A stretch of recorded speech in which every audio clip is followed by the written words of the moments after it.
The latest celebrity to be pulled into the saga that is Justin Baldoni and Blake Lively is Scarlett Johansson, and it is for literally nothing. Not a thing. She's not done anything.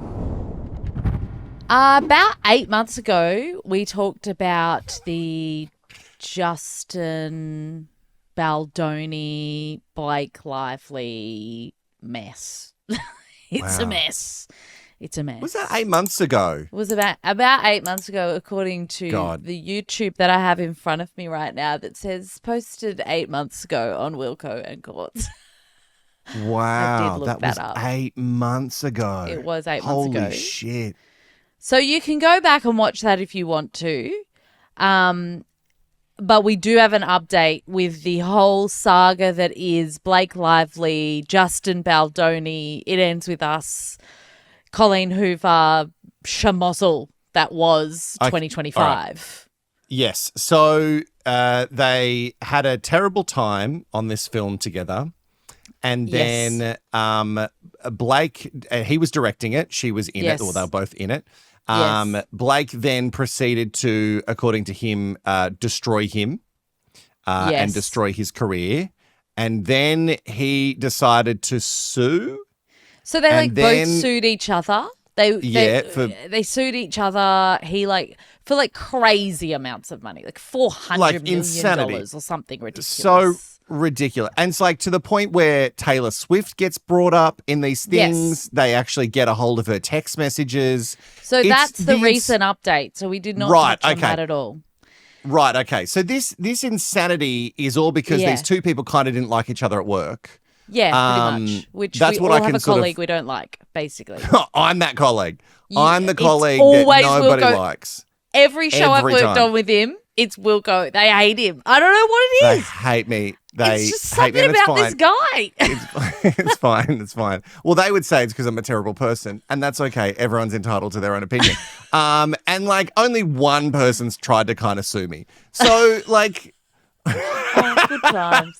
Good times. Good times. It didn't work for them. So, but no, it didn't work because, it was untrue. So, but the weird thing about that lawsuit, though, and correct me if I'm wrong, and I will be a lot, because, again, apart from what we've covered in the pod and what you brought to me, it's kind of in my peripheral, but I'm not, fully focused on it, is that he didn't show up to some sort of court hearing, so she won. And I think that is essentially what happened, because you have to show up, which is 101 with these law meetings, as you call them. And I'm so confused as to why he wouldn't show up, because it seemed like he wanted to fight it so bad. Well, you would think so, considering he's countersuing. Well, the latest has sort of been coming out over the last couple of weeks, and I don't know, I got a little bit over it because it's just two really, really rich people who want each other's money and who essentially, as you said, just didn't like working with each other. I imagine the amount of lawsuits that would come out of Hollywood if everyone just sued each other for not liking each other. It would be outrageous. These people are all egomaniacs, so they're just a bunch of egomaniacs talking together on set and then bitching about each other backstage with, hair and makeup people. Imagine the secrets hair and makeup people have, or caterers. Oh, my goodness. Please, someone break all your NDAs and release a book, please. They just don't have money they don't have money to take that risk. You know what I mean? All these people can take the risk because they have the money. But if you do that in the industry, because if you think of the times that we've done photo shoots, and again, it's not fancy. It's just for stuff that they put on buses. The stuff that gets shared, and I mean in front of people that we don't know, is really no relation to, and they're soaking it up. They're like, oh, okay, and then what did she say? And they love it. And they're not as far as I know, they are not signing any NDAs for the radio station. No. So those secrets are leaked around all of these little cities around Australia about the people we don't like that we work with. Anyway, so a couple of weeks ago, Blake Lively and Taylor Swift's texts were leaked with this document that was like opened. I don't think they're leaked. Yep. I think what happened was the document gets opened, and so all of this stuff is just public knowledge now. So Taylor Swift and Blake Lively, if you don't know, are best friends, or at least were best friends, very, very, very good friends, as you know, over the last few years. They had that cringy photo that went viral a few years ago when Taylor Swift had a party at her house for July 4th. And it was when everyone realized that Ryan Reynolds and Blake Lively actually hung out with Taylor Swift. Like, I don't think before that people really thought they were a real friendship, but there was this photo of Ryan Reynolds just looking so over it. Like, I don't want to be here at this party. And ever since then, they've just been in each other's pockets. Taylor Swift's texts have been revealed to have called Justin Baldoni a clown and a bitch, which I find it really funny when people call men bitches, because it's just so like, it feels more cutting than calling a girl a bitch, because, she's a bitch, whatever. But calling a guy a bitch, I love it. Oof. Like, get him.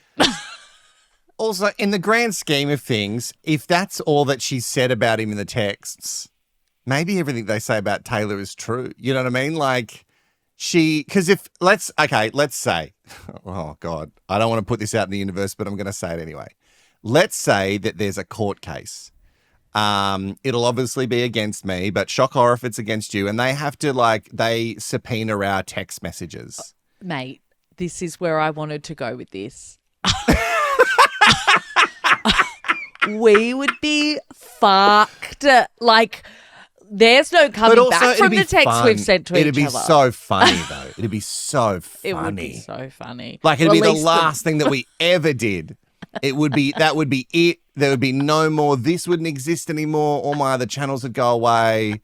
But this is just like, and I'm not saying there's nothing racist. We're not bigoted. We're not homophobic. We're not misogynistic. We're not that. No. We're just like some people who are fuckheads. We say that they're fuckheads. Yeah. And there's like a lot of them. And there's just worse words that have been used than bitch. Yeah, or clown. Slightly worse than clown. I think calling someone a clown is very tame. And I think considering they've got text messages between two best girlfriends, he's getting off like kind of easy. Girlfriends are awful in text. We are going for it. You're there as a friend. Like, I feel like my friends are there to do two things, right? Mm-hmm. They're there to support me to a point. Yes. And then when I'm too far into the delusion, they're too when I get too far into the delusion, they need to go, okay, this is now delusional. I was happy to be on that side for a little while, but I'm happy to play around. But now you're delusional, right? And they've got to reel you back in. But before that, they're there to be on your side and to go. Exactly right. Are you fucking kidding me? This guy, what a clowny little bitch. Exactly right. Like, this is what girlfriends do with each other. And apparently within these text messages, Blake Lively called, this is another funny term, Baldoni the doofus director of my movie, which again is so tame. Doofus? Like, it's so tame. Like, wouldn't you say tame. Douchebag, dickhead, donger? No, donger's not good. Like, you know what I mean? Like, there's like doofus. Like, doofus is a word that's used in PG movies to replace other words that the parents can't use because it's a PG movie. Exactly right. So Lively says this to Swift in the text messages, and then apparently asked Taylor to endorse her revision of the movie It Ends With Us script without even reading it. And Swift was supportive because, hello, when I eventually write my book, which has been a very long work in progress, it continues to this day. You mean finish it? You've been writing it. I've been writing it. When I finally finish it, I'm going to give it to Wilko. He's not going to read it because he doesn't know how to read. But he will say to me, I love it. That's the best book I've ever read. It's fucking. No, you know what I will do is I'll read like a couple of pages here and there, and then I'll get to the end and I'll go, fuck, mate, that ending. And I'll know everything about the ending. And you can quote things and you can give me like, wow, the twist or whatever, because you read the first page, you read the last page, you probably get Now that you mention that, can you send me that book just in like a PDF form? So, just send it. And it's not because I wanted to put it into ChatGPT so ChatGPT can give me some interesting things to say to Cliff's you. Notes. Yeah, like back in school. It's like when your friends, I've got many performer friends, and when you have to go to one of their shows and it's not very good, and you've got to, you've got to dig, right? You've got to dig, and you've got to go, okay, so during this, you've realized it's actually a really shitty performance. Yeah. And you've got to go focus on things like, oh my God, who did the sets? They were incredible. Like, the costume design, unbelievable, like bang on. Stunning. Or if it's really bad, you just focus on them and go, you know what? You held that whole fucking thing up. Like without you, I would have been like, oh, don't know about it. But you were incredible. Like I think you saved the whole thing. You've already got so many great lines to feed me when you don't read my book. I'm a master at this. So Taylor Swift reportedly doesn't even read the changes, and she says, I'll do anything for you in these texts. Again, just girls being girls. This is just friends. Just girls being girls. Lively has texted. To take down this man. Lively has texted Swift and said, you were so epically heroic today. Hate that word. Epically heroic. Epically heroic. Oh, what a term. It's not going to catch on. Very millennial of her. I recapped every moment to Ryan Reynolds, her husband. I kept remembering stuff, you making shit up about me and lenses and referring to yourself as my doll, this clown falling for it, but also resisting it. You were the world's absolute greatest friend ever. So Taylor Swift essentially has been really pulled into it now with her texts being revealed, but that is what it is. Taylor Swift is doing what Taylor Swift does best. She doesn't tell anyone anything ever that would be interesting. So she is just steering clear, essentially. But the latest... Can I just make a note? Can I just make a quick note? The thought to me, it's literally just hit me, is that no matter how famous you get, if you're in a partnership, you still go home and you lay in bed with that person. Yeah. And then you bitch about the people that you've had to deal with that day. Yeah. And whoever's bitching that day, the other partner has to listen. Yeah. And they have to be invested in the bitching. Yeah. And they have to be like, I did it last night when I got home. Was it about me? No, it wasn't about you, but I was out with the girls and I got home and Rob, he's like, and so how are they? And I was like, well, let me give you the goss. And he was just like, he's just straight man grit his teeth through it because he's like, I don't care. Like he goes out with his friends and someone's getting a fucking divorce. He doesn't know why. Like he has not even probed into why. No, that's actually crazy. And I think my boyfriend has a little bit too much straight in him. Right. Because when he goes out with his friends and he comes back and I'm like, oh, what's the goss? And he's like, everyone's good. And I'm like, what are they talking about? Like, what are they saying to each other? He'll say nothing to me as if like nothing really happened. And then 2 days later, he'll be like, oh, so at dinner the other night, so-and-so was saying. And I was like, this is what I'm talking about. When we don't want to know that everyone's fine. Like, I don't care if everyone's fine. I want to know the secrets. I'm just assuming that they're fine. Yeah. You know what I mean? And I want to know things about them that the next time I hang out with them, I'm like, I know a thing about them that they don't know that I know. But also they might know that I know because that's my husband and he's going to tell me. But also they might think he's so straight that he doesn't tell me. But he did tell me. And I know that you guys are in counselling. Oh, straight men though. Anyway, she is laying in bed with her straight man, Ryan Reynolds, who's getting all of the goss, which is so funny. I can just imagine him rolling his eyes. So that was a couple of weeks ago. The latest and the thing that got me hooked back on the story today was truly one of the dumbest headlines in this whole scandal. It was on Unilad. Why Scarlett Johansson or Johansson has now been named in audio from Blake Lively and Justin Baldoni case. So if you didn't know, and you may have known this but also forgotten because it's such a blip on the radar of celebrity relationships, Scarlett Johansson used to be married to Ryan Reynolds, which is Blake Lively's husband. Oh, I completely forgot about that. People forget about this one. They really do. I completely forgot. But you know what's so funny? I knew it because maybe like 3 years ago it was brought up and I was like, what? I never knew that. And then it left my mind immediately until this moment. Yes. People also forget Ryan Reynolds was engaged to Alanis Morissette, but I never forget that. I'll never forget. I think that is the weirdest pairing ever. Oh, isn't it ironic? Don't you think? That was a crazy time. That was really crazy time. And actually maybe something we need to note down for Y2 Heyday. Yeah, true. Good idea. I mean, like, what a moment in time. So we knew Taylor would continue being involved in all of this drama. We knew she's getting married, so obviously they're going to make stories out of nothing. Like there was a story also today that was titled "Why Taylor Swift is Hesitant to Invite Blake Lively and Travis Kelce Wedding Amid Justin Baldoni Drama."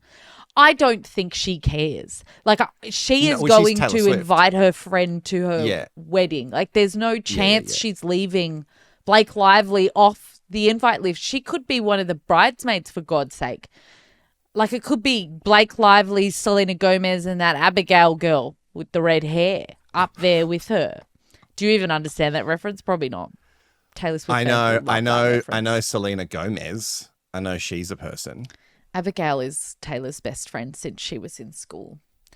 Is she the one that was in the Miss Americana? Yes, in the kitchen. Yeah, right. The kitchen. Okay, there you go. See, I get it. The one with the cat. The one who was like, the cat was on. It was Taylor's cat.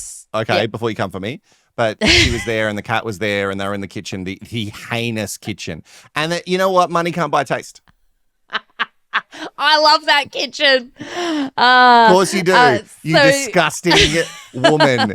The fucking colours, all the colours that you want to have. You know, you come for your mum for what she did in the 90s, but really, what goes around comes around. So this story essentially says that the relationship is not once what it was with Taylor and Blake Lively, and that like there's been texts exchanged here and there. I'm like, how did you find this shit out? You don't know this. You don't know. You're just guessing stuff.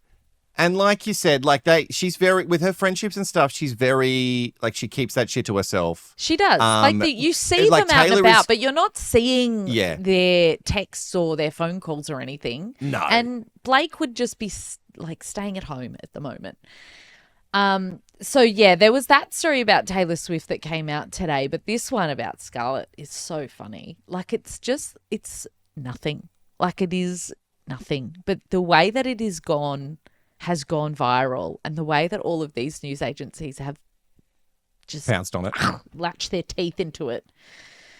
There's an audio clip that was filed by Lively's team of lawyers as part of the court case, and that audio has come out, and it's between Steve Sarowitz, I hope I'm saying that correctly, the billionaire co-founder of Baldoni's Wayfarer Studios.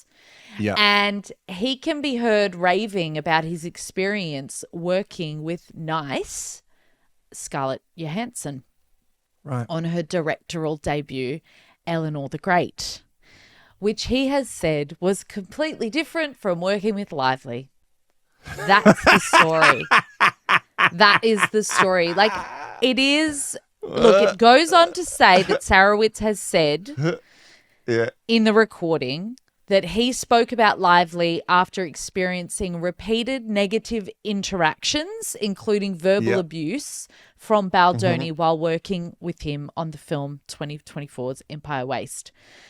He goes on to joke, "I love this women's empowerment. We have another first-time director we supported, a woman named Scarlett Johansson. I'm so excited for her." Just like a little funny thing, because she's quite literally only just been dethroned as the highest paid actor in the world.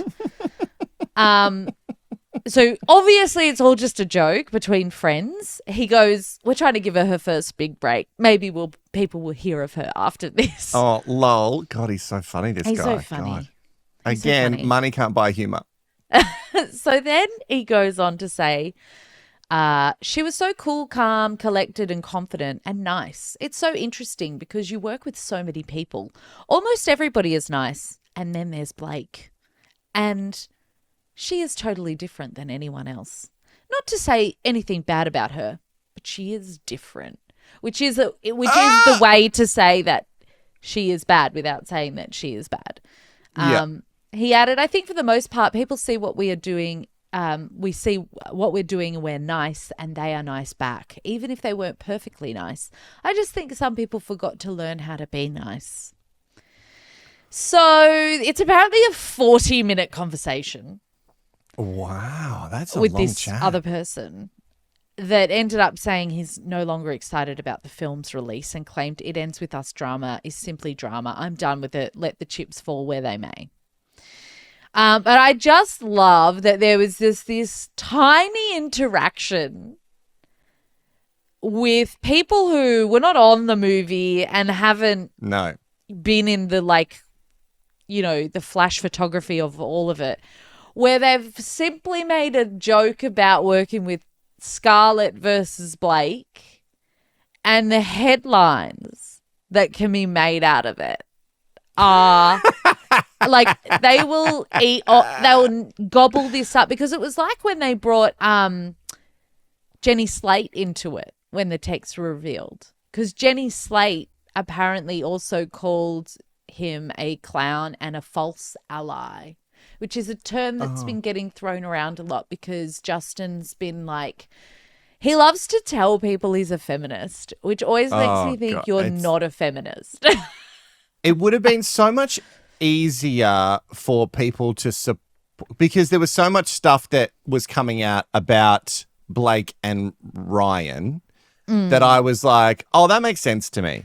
It makes sense to me and it all sort of checks out. But then I was also, and I don't know if we said it the first episode that we did about this, but it's so hard to support Baldoni because I do find him icky and a bit off. The way that he talks. I think he had a whole podcast where it was two dudes and a chick, and classic breakfast radio. Classic.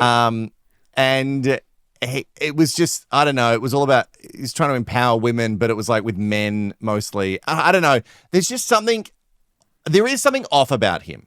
Yeah. There is something that I just can't gel with. But in saying that, Blake Lively and Ryan Reynolds and the whole curated vision perfect that marriage, they have. Perfect life. All that stuff that they curate. I hate that bullshit as well. And it's the same thing that stops me from ever going, not that I'd ever be a Taylor stan, and I think she's incredible. I think she's an incredible businesswoman. I think she's a great songwriter. I think she's an excellent performer. I think she's generally a good person. I don't think she's a great singer. She's fine. She's fine. There are incredible vocalists, and she is fine, right? Yeah, she is fine. She's for certain people, right? But I think the reason that they're friends, and again, this is just coming to me as we record, okay? Okay. The reason that they're friends is because they're both in that whole let's curate an image. Yeah. They absolutely. love this whole it's very old school Hollywood. It's very, okay, I'm going to manipulate the media. I'm going to put out little tidbits of stories. I'm going to if someone says something about me here, I've got this to come back on. I'm going to change the narrative like Donald Trump with we want to take Greenland, but let's get ice out there. Oh no, ice is a problem now. Let's talk about Greenland again. It's all very controlling everything. And I think that's why they're friends. You heard it here first. And I'm sure no one else has ever had this revelation. And it's just like a barrier for me to go, well, you don't feel real to me. And for a long time before all of this stuff, before Blake Lively, Ryan Reynolds felt very real to me. He was very funny. Yeah. I think I understand that. There's been a lot of he used to feel like a real person who happened to be a celebrity, but now he just feels like a celebrity who's pretending to be a real person. Yeah. And you know what? That the whole time it might have been curated. You know what I mean? Like this is all their money. Like they have to like curate the looks and what events they go to and all this stuff. It's all very, very important. Yeah. Exhausting. Yeah. I don't know why anyone would do it. Like what? Like I get the money and all that stuff. Sure, money's great, but like, and throw us some. You know, like Justin, if you've got heaps of money, Blake, Ryan Reynolds, like if you've got too much money, like throw, like don't sue each other because that's like such a huge waste of money. Just like give it to people who need it. Absolutely. Could not agree more. There are people who need it way more than Courts and I, so we're fine. If you're going to start giving to people who need it, like who need it. Like if you're throwing some cash and you've got heaps, like whatever, like we'll take some. They should do that thing that you always wanted to do on the radio and drop cash truck money from helicopters. Fucking look at us, we're connected. Cash truck, cash truck. Yeah. I wrote a jingle and everything. It was to Love Shack, but replaced Love Shack with Cash Truck, and then we just the baby Cash Truck baby. So it was really creative genius, and the bosses never signed off on it. Because they said things about like it's a hazard and people will like hurt each other and I was like, that's fine. We all enjoyed Hunger Games. Yeah. What happened to fun, you know? Yeah, what happened to fun? And then I had Cash Copter where I was like, we literally just fly around in a helicopter and we drop cash and they were like, that's the same problem. I don't know why though. Like the money would just float down. But I've got a new idea, by the way. I've got a new idea for that. For when we next go on a radio program. No, we're not doing radio ever again. But because look, the podcast, we've got like 1,000 subscribers. We are fucking killing it. That last video made like $2.50. Don't beg them. You can't beg. Begging is bad. My idea is, and this is what we'll do. I'll guarantee you this. We'll do this as a competition. If we get over 1 million subscribers by the end of 2026, okay, I guarantee you we will do this. This is never going to happen, but go. No, you never know. People might catch on and go, fucking let's make the redhead and the poof do it. I want to do this thing as where you just give us your like BSB and your account number and your name, right? So you go and sign up and then we just literally like put an amount have an app that just like puts amounts in people's bank accounts like randomly. So you could get $1, you could get $1,000. Yeah, you could get $100,000. You know what I mean? Like you could get heaps because of money. we've got 1 million followers, so we've got a lot. We've got 1 million followers. We're fucking killing it. We're just okay. Right. This is dreamland, and this is so far from where we started. Of the drama of Justin Baldoni and Blake Lively. But that's all I've got for you. So I will keep on top of it and I will bring you the goss and you just work on getting us 1 million followers so we can put 100 grand in someone's account one day. That's the only thing I've got to work on. That's the only thing I've got to work on is the amount. Well, the thing is I have no control over that. I have no control over that. If you want to follow us, you can. I just want to shout out some of our incredible supporters already who are liking and commenting, and we love seeing it. People who are talking about all the things that we're putting up. Naja said in our one of our recent episodes with Melania, when we were talking about that excellent movie for $75 million, and we were talking about how should we watch it because we want to watch it, but maybe it's bad for us to watch it. And Naja said, you can be curious, but I think it would be 2 hours you can't get back. Yeah, that's fair. But we can. That is and true. I did see there was someone else who wrote, and maybe you've got their name there. There was someone else who wrote that it's for research purposes and we can give you, like if we do watch it, we will make sure to do an episode where we recap it for you so you do not have to be the one to give them any money. I did. Yes. Brooke wrote that. Brooke said, if you watch the doco, then talk about it on the pod, then it could be for research purposes. Brooke, you got it. You got it. Okay? That's what we'll do for you. And then she followed it up with, I personally wouldn't watch it, but you do you, boo.